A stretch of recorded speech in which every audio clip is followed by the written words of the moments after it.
பேரா புகிட் கந்தாங்கில் ஏற்பட்ட வெள்ளம் அங்குள்ள முஸ்லிம் மையத்து கொள்ளையையும் விட்டு வைக்கவில்லை.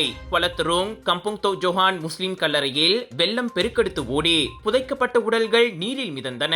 சில சவப்பெட்டிகள் கல்லறைகளில் இருந்து பிய்த்து கொண்டன.